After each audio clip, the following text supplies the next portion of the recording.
The aroma of roast chicken with rosemary and garlic hit Jennifer and David Chun the moment they opened their front door at 11:47 p.m., a smell so rich and welcoming that for one disoriented moment Jennifer thought they had walked into the wrong house, a home where someone's grandmother was preparing Sunday dinner despite the late hour and the fact that they had been gone for 9 days on a vacation that had required them to empty and unplug their refrigerator before leaving.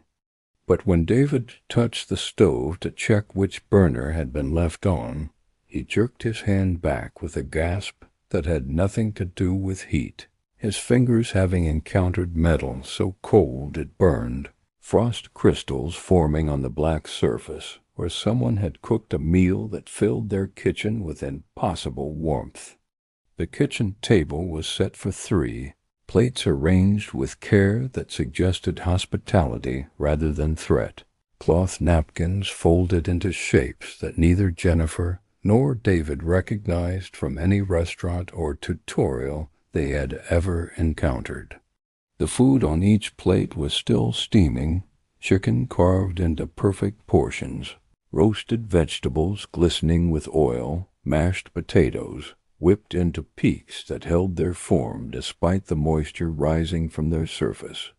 The third place setting faced the door where they stood frozen, positioned so that whoever sat there would have a clear view of their arrival, would have watched them enter with the expression of a host greeting long-awaited guests. David found his voice first, calling out into the house with authority he did not feel, demanding that whoever was there show themselves immediately. The silence that answered was not the absence of sound, but something more deliberate, a quality of quiet that suggested breath being held rather than lungs being empty. Jennifer gripped his arm with fingers that trembled despite her efforts at control, her eyes scanning the kitchen for weapons or exits or any advantage that might improve their situation. The knife block on the counter was empty, every blade removed and placed elsewhere by hands that had anticipated their need. They should have left immediately, should have backed out the door and called the police from the safety of their car, should have prioritized survival over the possessions and memories contained within walls that had clearly been violated. But something about the scene held them in place, a wrongness that went beyond intrusion into territory that felt almost supernatural. The food was too hot to have been prepared by someone who had fled at the sound of their arrival. The stove was too cold to have cooked anything within the past several hours. The contradictions accumulated into a picture that made no sense, regardless of which angle they examined it from. Jennifer noticed the photographs first, frames on the refrigerator that had not been there when they left for vacation, images that showed her and David in moments she did not remember experiencing. There they were at a restaurant she had never visited, holding hands across a table set with candles she had never seen. There they were standing before a house that was not their house, smiling at a camera held by someone whose shadow was visible, but whose identity remained hidden. There they were sleeping in their own bed, photographed from an angle that could only have been achieved by someone standing directly over them, close enough to touch, close enough to hurt. David tore the photographs from the refrigerator with hands that shook more violently with each image he examined, his mind rejecting what his eyes were reporting with increasing desperation. These could not be real. They could not have been photographed without knowing, without waking, without some awareness that their privacy had been invaded so completely. But the images were undeniably them, their faces and bodies and expressions captured in moments of vulnerability that should have been theirs alone. The sound came from upstairs, a rhythmic creaking that both of them recognized immediately as the distinctive complaint of the floorboard outside their bedroom, the board that David had been meaning to fix for 3 years, but had never gotten around to addressing. Someone was walking upstairs with movements designed to be heard, with weight distributed to maximize the sound that the old wood produced. Step, creak, step, creak. The pattern was slow and deliberate, the pace of someone who was not fleeing but approaching, not hiding but revealing their presence with theatrical precision. David grabbed a heavy flashlight from the drawer beside the refrigerator, the only object that could serve as a weapon now that the knives had been removed from their designated locations. He positioned himself between Jennifer and the stairs, some primal instinct overriding the fear that made his legs feel like water, some ancient programming that demanded he protect his wife, regardless of the cost to himself. Jennifer found her phone and dialed 911 with fingers that required 3 attempts to hit the correct numbers, her voice emerging in whispers that barely registered as words when the dispatcher finally answered. The creaking stopped at the top of the stairs, the silence that followed somehow worse than the sounds that had preceded it. Jennifer described their situation in fragments. Break in an intruder, and please hurry. The dispatcher's calm professionalism providing an anchor of normalcy in a situation that had abandoned normal parameters entirely. The response time would be 12 minutes, an eternity measured against the threat that waited somewhere in the darkness above their heads. 12 minutes during which anything could happen. 12 minutes during which they had to survive on their own. The voice that emerged from the upstairs darkness was neither male nor female, neither young nor old, carrying a quality that suggested vocal cords operated by something that had learned to speak by observation rather than instinct. It said their names with a familiarity that made Jennifer's stomach clench. Pronunciation perfect, despite the wrongness that saturated every syllable. It said it had been waiting for them to come home, that it had prepared dinner because it wanted them to be comfortable, that it had so many things to share with them now that they were finally together. David demanded to know who was speaking, what they wanted, how they had gotten into the house that had been secured with deadbolts and alarm, systems that the couple had specifically upgraded before their vacation. The voice laughed at his questions, the sound cascading down the stairs like water flowing over stones, and said that locks were only useful against things that needed to use doors, that alarms only detected things that occupied space in the way that alarm designers understood. It said it had been living in their house for much longer than they had been here before they moved in, had been waiting for residents who matched the criteria it required. The criteria, it explained with patience that seemed almost tender, involved compatibility. Not everyone was suitable. Not every couple that moved into this house possessed the qualities that made cohabitation possible.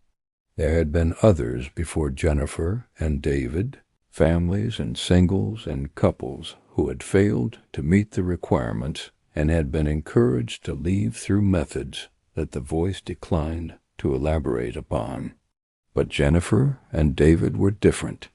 Jennifer and David were exactly what it had been hoping to find. Jennifer and David were going to stay forever. Jennifer grabbed David's arm and pulled him toward the front door, survival instinct finally overriding the paralysis that had held them in the kitchen. They ran through the living room toward escape, toward the car that waited in the driveway, toward the world outside that still operated according to rules they understood. But the front door would not open. the deadbolt refusing to turn despite the key that David had used to enter just minutes earlier. The windows were equally uncooperative, glass that should have shattered under impact, instead absorbing the force of David's flashlight blows, like rubber rather than crystalline structure.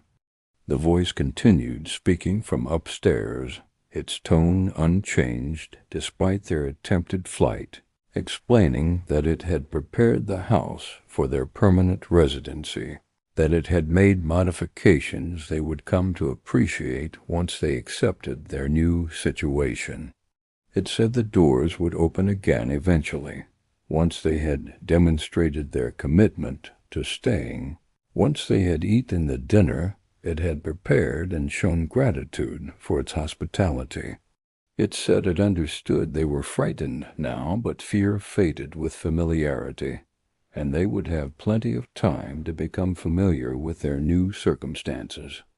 The food on the kitchen table had changed when they ran back through searching for another exit, the steam replaced by frost that coated every surface with crystalline patterns that looked almost deliberate, almost meaningful, almost like writing in a language that human eyes could perceive but human minds could not decode. The third plate, the one facing the door, now held something that was not chicken, something that was still glistening and still shaped like food, but that Jennifer recognized with horror that closed her throat around a scream she could not release. It was meat, undeniably meat, but the shape of the bone protruding from the carved flesh was not any animal bone she had ever seen in any butcher shop or restaurant or home-cooked meal. David saw it, too, his flashlight beam trembling, as it illuminated details that neither of them wanted to process. The bone was human. The meat was human. The dinner they had been invited to share was prepared from ingredients that had once walked and talked and lived in this house before they became something's hospitality. The dispatcher's voice crackled from Jennifer's phone, asking if they were still there, reporting that officers were en route with an ETA of 8 minutes. Jennifer tried to respond, but found her voice had abandoned her, leaving only the ragged sound of breathing that was too fast, too shallow, too close to hyperventilation. The dispatcher kept talking, providing instructions for staying safe until help arrived, maintaining the connection that represented the only link to a world where police could help and doors could open and dinner did not consist of previous residents. The stairs creaked again, but this time the direction was downward, the sounds of footsteps descending toward the first floor where Jennifer and David had trapped themselves in a kitchen full of horror. The sound was different now, heavier somehow, accompanied by a secondary rhythm that might have been dragging or might have been something else entirely. The temperature dropped with each step, frost spreading across windows and walls and skin, cold that burned and numbed simultaneously. David positioned himself in front of Jennifer one final time, flashlight raised like a weapon that both of them knew would be useless against whatever was approaching. His voice emerged steady despite everything, telling Jennifer that he loved her, that he was sorry he had not listened to her reservations about this house, that he would protect her no matter what came through that doorway. She pressed herself against his back and whispered the same words back to him, love and regret and determination wrapped in syllables that might be the last they ever exchanged. The figure that entered the kitchen was wrong in ways that defied immediate comprehension, proportions that shifted as Jennifer tried to focus on them, features that rearranged themselves between blinks, as if uncertain which configuration was most appropriate for the occasion. It wore clothing that might have been formal dining attire if formal dining attire was designed for bodies that did not conform to human templates. It smiled with a mouth that was too wide, containing teeth that were too numerous, expressing welcome that was somehow more terrifying than any threat could have been. It gestured toward the table with hands whose fingers bent backward at the final joint, indicating that dinner was served, that they should sit, that they were being rude by not accepting the hospitality that had been prepared so carefully for their return. It said it had spent considerable effort learning their preferences, studying their habits, preparing meals that would satisfy their nutritional requirements while they adjusted to their new existence. It said the transition period was always difficult, but that previous residents had eventually stopped screaming and started appreciating the care it provided. The sirens became audible in the distance, approaching with agonizing slowness through streets that seemed to have stretched longer than geography should allow. The figure tilted its head at the sound, expression shifting from welcome to something like disappointment, something like resignation, something like the frustration of a host whose dinner party was being interrupted by uninvited guests. It said the police would not help, that they never helped, that the walls of this house had witnessed many arrivals of flashing lights and concerned officers who found nothing unusual, nothing that warranted the reports that had brought them. But it also began to fade, its form growing less distinct as the sirens grew louder, its presence thinning like fog under morning sun. It said they would continue this conversation later, that dinner would keep until they were ready to accept what was being offered, that it had waited this long and could wait longer if necessary. It said the house was patient, the house was permanent. The house would still be here when the police left and the night deepened, and they lay in their beds trying to convince themselves that what they had experienced was a dream or a hallucination, or anything other than the impossible truth. The front door opened the moment the police car pulled into the driveway, the deadbolt turning freely as if it had never been stuck, the barriers that had trapped them dissolving as the outside world pressed close enough to observe. Officers entered with weapons drawn and flashlights sweeping, finding a couple shaking in their kitchen, a table set for three with food that was now cold and ordinary, a house that revealed nothing unusual, despite the terror that still saturated the air. The official report described a break-in with no signs of forced entry, dinner apparently cooked by intruders who had fled before the homeowners arrived, photographs that had been taken from the refrigerator by the hysterical wife and were not available for documentation. The officers searched every room and found no one, checked every window and found nothing amiss, concluded that the couple had either experienced an elaborate prank or had imagined details that stress and exhaustion had manufactured from ordinary circumstances. Jennifer and David did not sleep in their house that night, fleeing to a hotel where they lay awake until dawn discussing what to do next. They could sell the house, but that would take months and would require them to return repeatedly for showings and inspections and the bureaucratic processes of real estate transfer. They could abandon it entirely, eating the financial loss and starting over somewhere far away. They could try to understand what they had encountered, research the history, find others who might have experienced similar situations. They chose to sell, listing the property with an agent who did not ask why they seemed so eager to be rid of a house they had purchased only 2 years earlier. The showings began, families and couples walking through rooms that revealed nothing unusual, commenting on the charming kitchen and the solid construction and the neighborhood that seemed so safe and family-friendly. Several offers came in, and Jennifer and David accepted the highest one, signing papers that transferred ownership to a young couple with a baby on the way. The closing happened on a Thursday, and by Friday evening the new owners had moved in, their furniture filling spaces that Jennifer and David had occupied, their lives beginning in a house whose previous residents had fled without adequate explanation.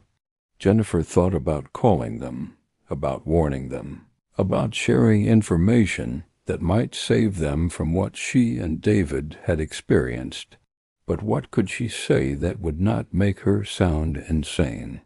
What evidence could she provide that would not be dismissed as the ravings of someone who had suffered a mental break?